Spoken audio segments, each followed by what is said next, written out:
the Honorable Justice VIS-À-VIS and Sri Jatan Singh and Dr. Vivadrata Kanungo and Dr. Susila. I am extremely thankful to you, sir, for accepting our offer to come over here, despite the fact that you are sitting as the concerned 226 Reed Court single judge in the Delhi High Court, and the Honorable Justice VIS is actually hearing the full matter.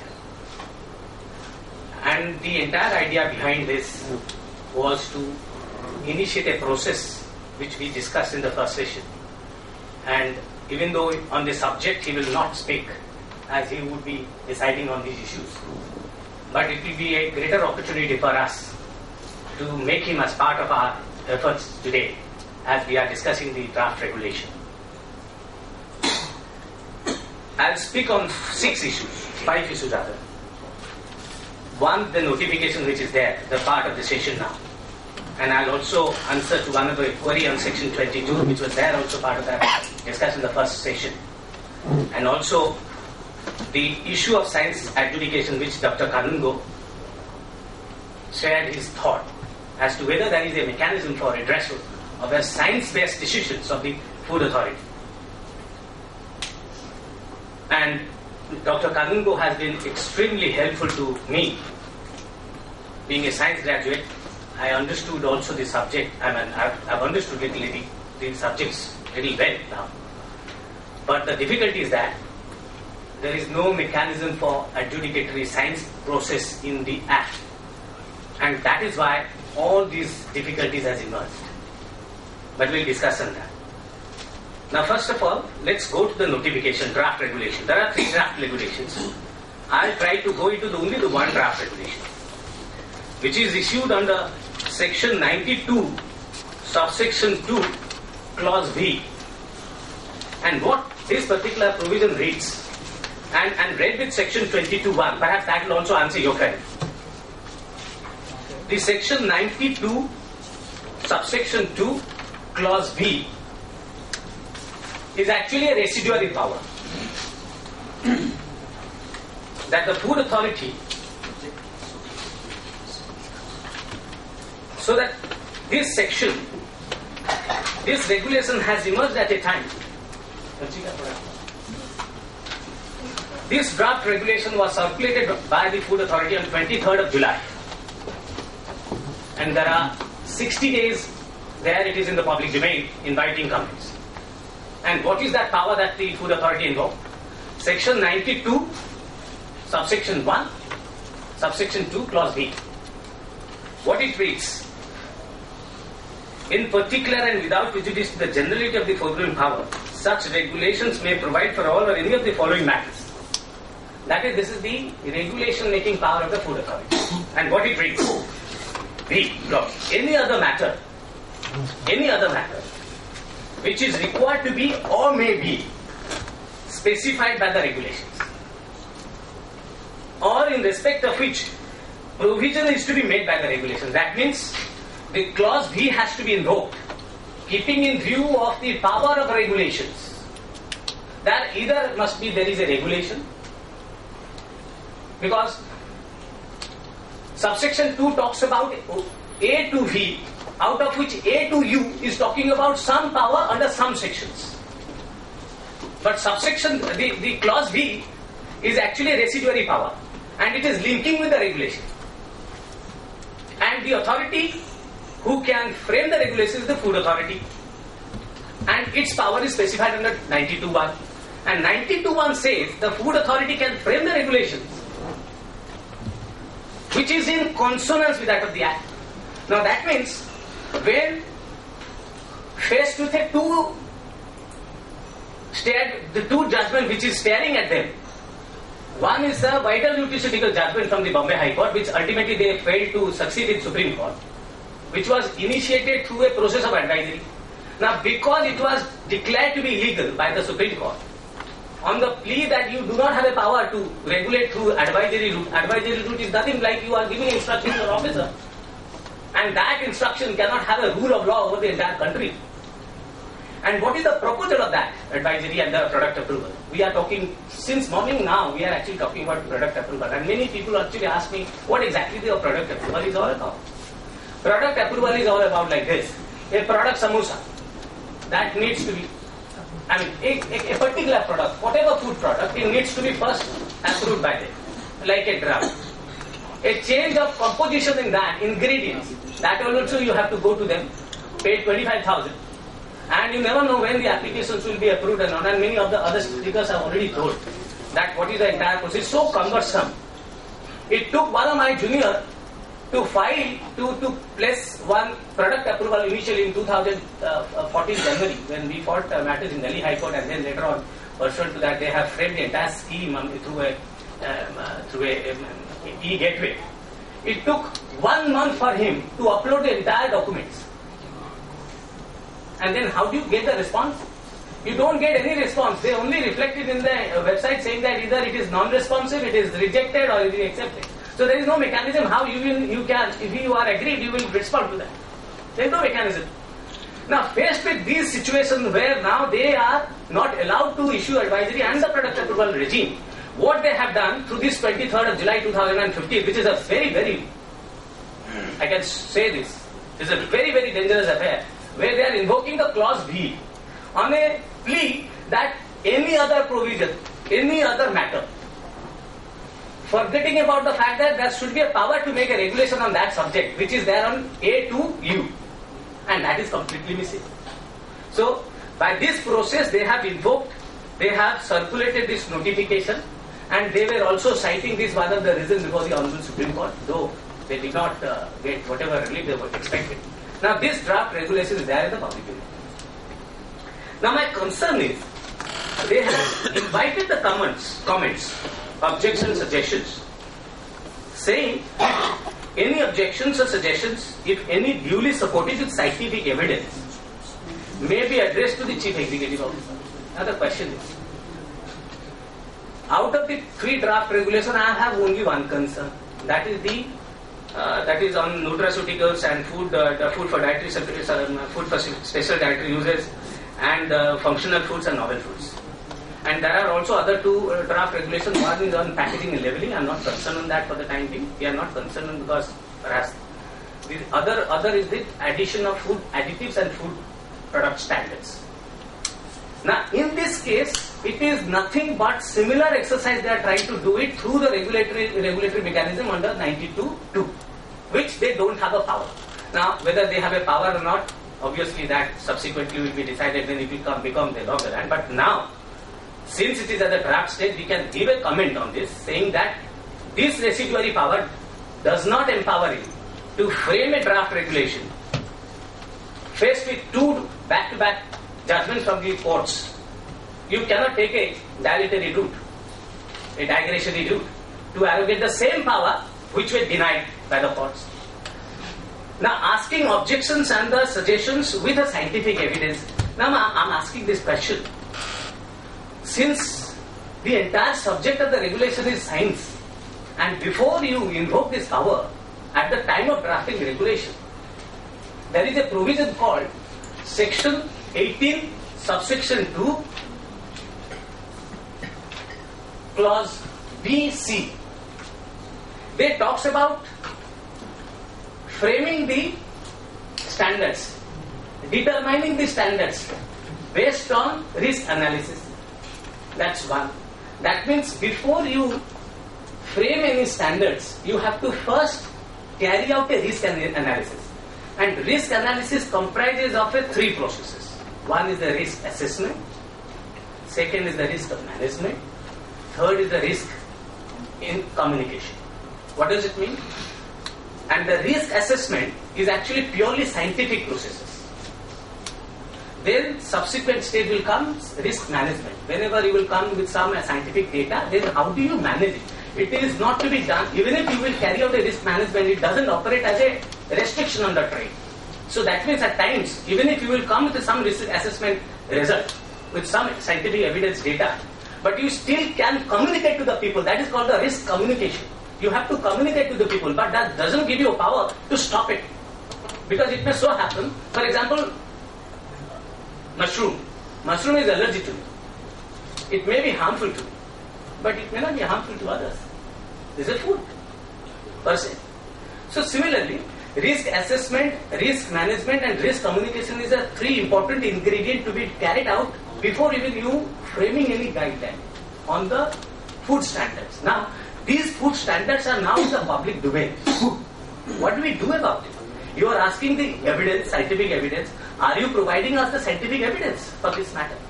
Even to give my comments or suggestions. What kind of risk analysis you have carried out? What kind of risk assessment you have carried out? How do you expect me or the general public to respond to that?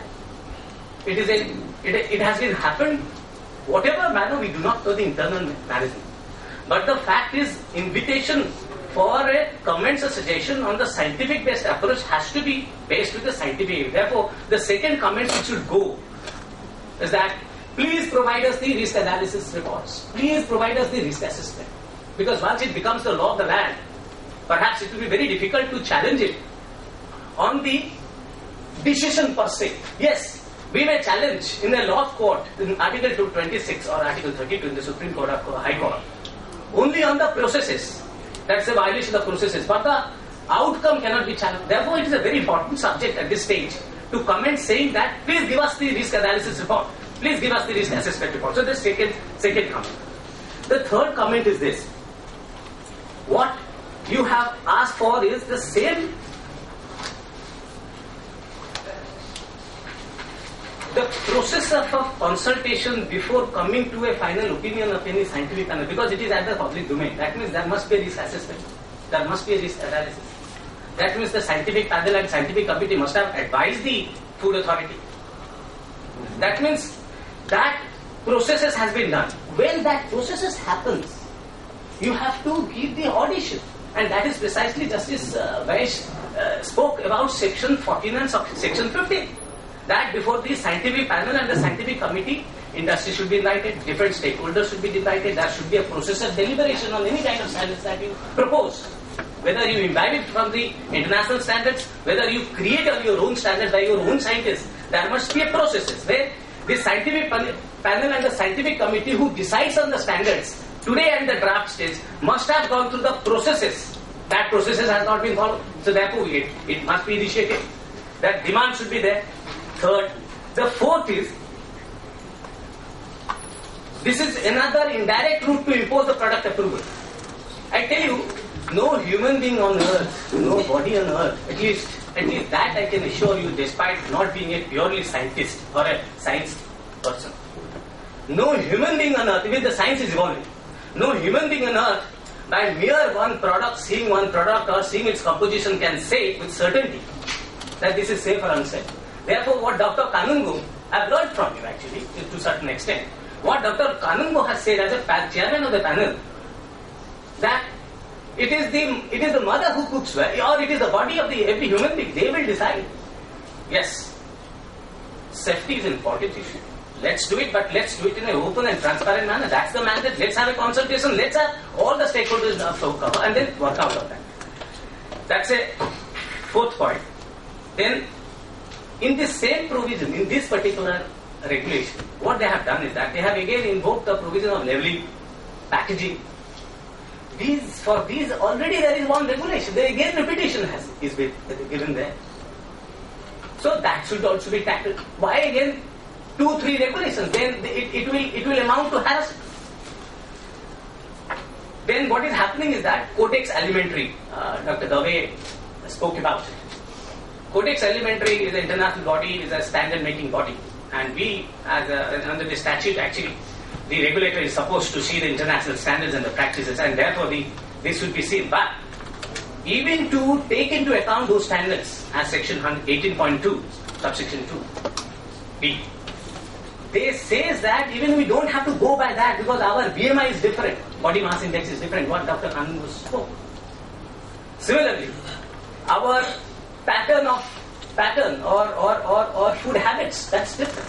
So therefore there are parameters, Indian parameters need to be taken into account. Therefore these are the issues which needs to be seen and factored before final draft should come up. And there is a possibility that Dr. Dave was saying that it will take a process of 6 months. Like for example, the chairman FSSI was telling me that what the all levels of the panchayat, gram panchayat has to do with it. And if you do it, it takes about a year or 2 years or 3 years. But my point is, before forming any opinion on the standards which will become the base for the entire industry, for the entire consumer, for the entire country, for the entire judiciary, you have to have a broad-based discussion. Quite possible that what is acceptable to me may not be acceptable to you. Therefore, a process which is the mainstay of the Act must be discharged. That particular aspect must be discharged at no cost. We can create a humongous body and expect that he will be the panacea for all problems. I think that's not the way. So therefore, these are the 6 comments which I am proposing, and perhaps the panelists will add something more to it. That's first part of my submission.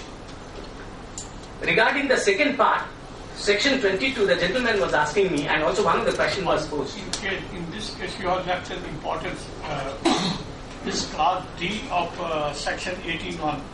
Yes. It says the measures adopted on the basis of clause C shall be proportionate and no more restrictive of trade than is required to achieve. Correct.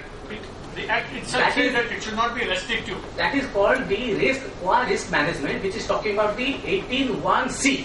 18(1)C, 18(D). He said that it should not be restrictive to trade. So therefore, that's what I was telling you, that when the risk analysis, which is comprising of the risk assessment, risk management, and the risk communication. Now what Mr. Ban is talking about is actually Section 18(1)D. That it should not be, it should be proportionate. Whatever the restrictions that you impose, it should be proportionate and it should not be restricted to the trade. That means when you adopt a risk management practices, you should not lose sight of these issues. And therefore I am saying that, for example, I can eat the mushroom, but I can eat with some kind of management to it. That's called the risk management. There is a risk assessment processes, there is a risk management processes, there is a risk communication processes. It covers the entire gamut of the risk analysis. And that risk analysis is the important mainstay for finalization of the draft. Then over a period of time you evolve and you develop. But that should not be short-charged on the plea that I do not have the capacity, the country is so big, I have to take care of. So my point is, all along, all panelists also spoke about the difficulty from the food authority side, saying that can we lose sight of the food safety? My point is it not fact that you have already prescribed the ingredient standards? The same product which is there in the novel food or all, it comprises of different A, B, C, D, E, F ingredients, and these ingredients is to be matched against whatever the standards that you have prescribed, and that is how a self-compliance operates. This statute is purely on the self-compliance, and Section 18 and Section 18(1) and 2 actually clearly says it's the self-compliance. There is nothing else we should need to work on this. And more importantly, Section 92, subsection 2 and B, this draft regulation is another methodology to circumvent the judgments of the Supreme Court and create the same arrogatory power to itself. I have travelled about 7-8 high courts. Only I am seeing 2-3 high courts actually dealing with food, and therefore I was suggesting our Vice President, the Delhi High Court Bar Association, because the food authority is today in Delhi, we must initiate a process which he actually has taken note of it. And I was telling also Justice Saab, but I mean these are the processes which you need to work out, because the Act does not contemplate a scenario where a decision on science, I repeat, the Act does not contemplate a scenario which contemplate a scenario where you will seek adjudication of science-based decisions of the food authority. There is no mechanism. There is only 2 forum which is there. That is the adjudicating officer authority, that is food adjudicating authority, that is under section 68, and one is the special courts. And there are for 2 different categories of offences. One is for penalty, one is for adjudication. 68 is talking about the adjudication. What does it mean? It means non-compliance. Then go and ask the authorities, that particular adjudicating officer will adjudicate. What he will adjudicate? He will adjudicate, look, these are the barometers. These barometers have not been complied, and therefore it needs to be seen whether you have committed an offence or not. That's the section 68. And when it comes to when you then challenge that order, then you go to the food safety appellate tribunal. There is another mechanism that's called the penalty. And that is the special courts. And special courts have a completely different jurisdiction. There are two different jurisdictions, and these are the two mechanisms. And today we, the lawyers, have left with no forum there to seek redressal on the decision and the science. Therefore, the product approval, time and again I have stated in the courts, product approval is not a mechanism. And many panelists, some of the panelists did say that this act has a problem. I said, absolutely no. It's only the understanding has to be seen to. Your understanding. That's exactly what the chairman is saying. Because the act is, there is some interpretational problem, therefore the act is wrong. I mean, it cannot happen that way. Now, and then going to the next. So, science adjudication is an important issue. It is without adjudicated in the processes, and therefore it is not contemplated under the act. It is a self-compliance, and for self-compliance you need to have a barometer that sodium chloride is to be added this gram. Now there is a range like blood pressure and the blood sugar, 80 to 120. Beyond that, the doctor will say that it will put a red mark saying that, oh, now you need a medication. Same way, 80 to 120 is the range.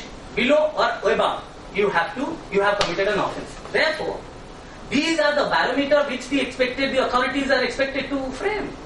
Not that barometers are not available. It will be a time-consuming process. How do we do it? Now let's then do it this way. कि पहले सबको ले आओ. Ask all the people to come over the product approval, and how do you do it? And who will decide it? It's the scientists who themselves are questioning these processes. It's not me. And there is a genuine concern also on the part of the court. When that decision is to be challenged in the court is certainly not a scientific body. They may only look into the processes, but there is no process in the law. How do you deal with it? So therefore, these are the genuine concern. And then section 22. Section 22 is a very interesting thing. And I have already said it. And it is also stated, an impression was, I'm answering your question, that what is the status? Even if you have applied for a product approval, it's pending before them, or it is rejected. Now that advisory is found to be illegal, therefore the product approval is no more existing. So how do you go about it? Even if you have a business license, you can't carry out the operation because they are creating trouble. Importers also cannot import it because they are not giving clearances at the import authorities. Then how do we deal with it? This is to be dealt with only through the court. I don't think there is any other recourse left. You have to keep carrying out the businesses, understand your responsibilities, apply the business license conditions, keep carrying on. The moment they will try to stop you, come to the court, say that these processes has been found to be illegal by the Supreme Court. Even if there is a possibility that they will come with a regulation at a future date, and once that comes in, I can challenge it. But as of now, there is no law. Section 22 is talking about that the central government should notify to restrict. It is not that the food authority says that no person shall manufacture sale is a word used. But we also use that it has to be notified by the central government. So section 22 on that, we have a very good clarity on this subject. Though there is ambiguity at that, they are labeled. Now, what we are trying to do, that cod issue, I think Dr. Dave was telling, cod ko hum, suppose ek din ke baad dusre din kya karte hain, and all. We know how our mothers actually deal on that issues. But, and I tell you with a certainty that about 60% of the Indian population, 70% of the Indian population, they still do not know ABC of the food law. A. B. They do little care about it. C. They know what is safe and what is unsafe. Now when my average earning is a 3,000 or a 4,000 per a month, Indian earning average, earning Indian is 3,000, 4,000. You expect them to spend 10,000, 20,000, 30,000 in the analysis of the food risk assessment. I think it is stretching far too long. The solution lies, let you have an infrastructure, let you have a manpower, exercises your mandate under section 16(1)(d), E, 16(2)(a), and then other things where you will invite the people, educate them, try to educate them as much as possible that how much of sugar is good for you. I mean, one day in one report, the laboratory did tell me that referred to one, while giving a report on one analysis, a laboratory of Pune, they gave a report saying that, referring to one 2007 notification on stevia.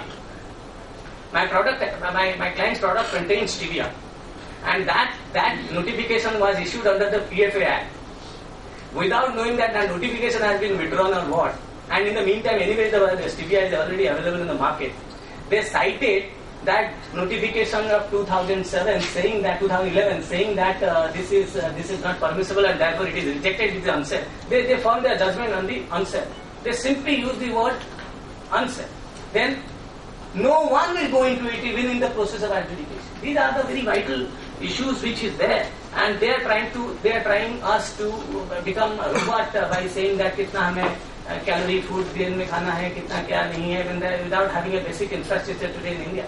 Yes, food safety is a concern, and that needs to be tackled, in a manner. 70 years post-independence, we are having this structure. All of a sudden, you cannot change it. You need time to evolve. And therefore, when you yourself admit there is a lacuna at our end in terms of the finances, in terms of the infrastructure, you can't impose everything on the people and then say that, oh, it's in the public interest. The only two expressions often they use in the court: public interest, food safety. It will become a chaos. Chinese dumping. These are the four standard languages in the Bombay High Court has said. I have already said in my first session. Now I am about to conclude this thing.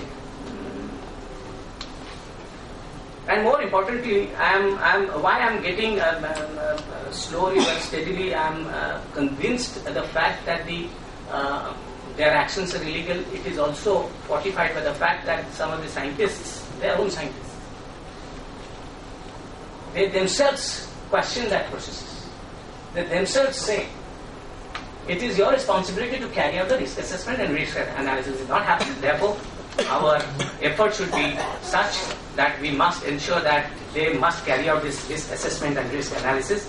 I conclude this with this much. Thank you so much for being here.